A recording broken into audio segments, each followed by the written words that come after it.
All right, so spotlight on Women's Month.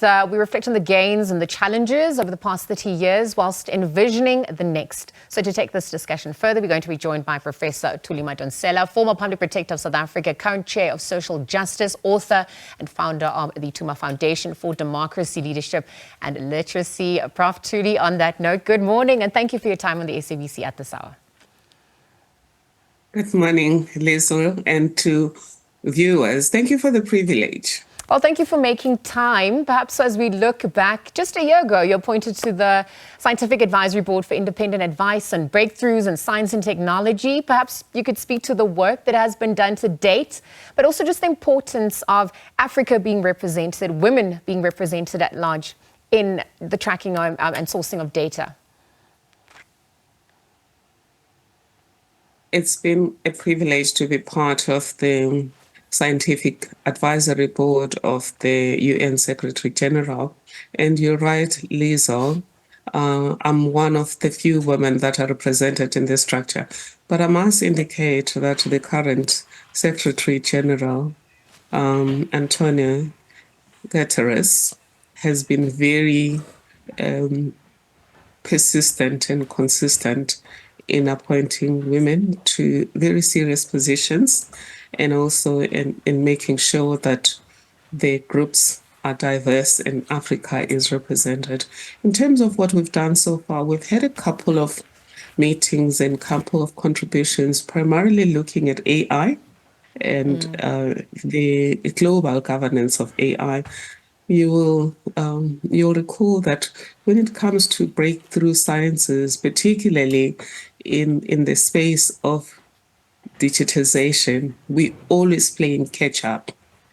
They break loose and they start doing things. Sometimes those things have ethical implications. The way the data is collected, the way the data is interpreted has implications that may be unethical, but also how the machines or the artificial intelligence behaves, depending on how it has been taught, may be discriminatory and may be unethical in different ways. So that's one part that we've been looking at, the ethics of using AI. The second thing, which is my special contribution, is also how do we harness these breakthrough sciences to prepare better policies that advance social justice.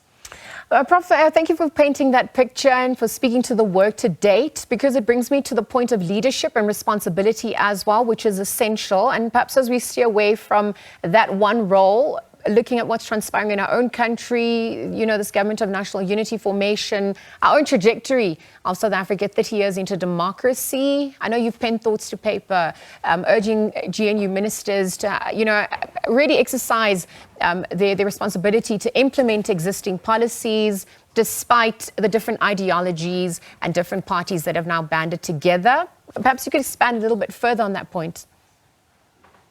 Well, it is a requirement of the law that each minister will have to implement what is on the table until they have followed the right procedure to change things. But also all of the ministers have to understand that they have a constitutional responsibility to increase equality, to decrease inequality and decrease poverty, rather than exacerbate those. In my article in the City Press today, I'm asking that question: will the GNU go right, which will be regressive in a country that is already the most unequal society in the whole world and has the highest level of poverty in, or is a country that is among those with the highest levels of poverty?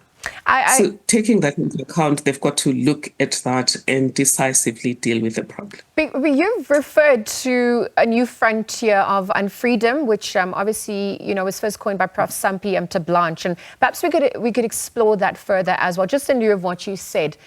Simply because in recent times, you know, you and others have become vocal in defending Chidima Adetshina's right to compete in Miss South Africa. And in lieu of what's coming to the fore this time round, I mean, what concerns arise given what's been unearthed? Prejudice, inequality, discrimination, stereotypes, Afrophobia, pervading society at large, an attack on a 23-year-old black woman.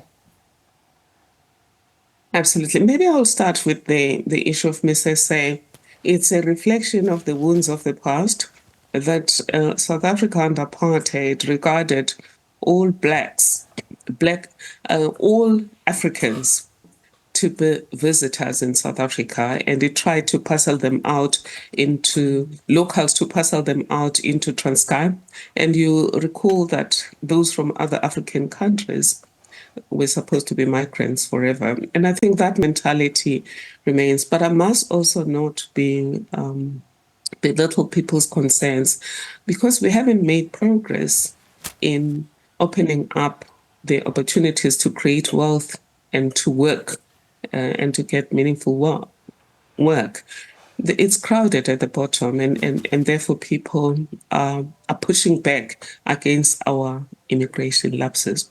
But the concept of unfreedom speaks to those who feel that we're not yet free economically and socially, which is the truth. So we've got some freedom, but we don't have all freedoms. We're free not to be oppressed legally, but we're not free enough, or the majority of the people are not free enough to take jobs that they want, to create their own wealth, because the pyramid structure that apartheid created remains. But that said, we don't have to abandon Ubuntu in the way we deal with the immigration issue. And so in thinking about ways, just as we conclude, to strengthen South Africa's democracy, I mean, you are of the view as well, we should be looking beyond legal solutions and government interventions to initiate these meaningful conversations. Talk to us about that as we conclude. Absolutely. Just firstly, the government of national unity, we really have to protect and support. It's not what we asked for, but it's what we've got. And if we make it work, we will all win. But secondly, it won't work alone. Civil society needs to get into the arena and do something. At Stellenbosch University, working with the Thuma Foundation, we came up with something called the Musa Plan for Social Justice, which is currently governed by a Council of Social Justice Champions. So initiatives such as that require civil society to join hands to improve opportunities for everyone in South Africa. But secondly, let's talk to government. Government has said that there'll be a national dialogue. Let's not complain on the sidelines. Let's go into the national dialogue and make suggestions on what could be done to rapture this pyramid society and create something that looks more like a diamond. All right, Prof, I'm going to leave the conversation there in lieu of time, but thank you for joining us at this hour. Current Chair of Social Justice, Professor Thuli Madonsela, really weighing in this Women's Month, of course, as we set to mark Women's Day come the 9th of August.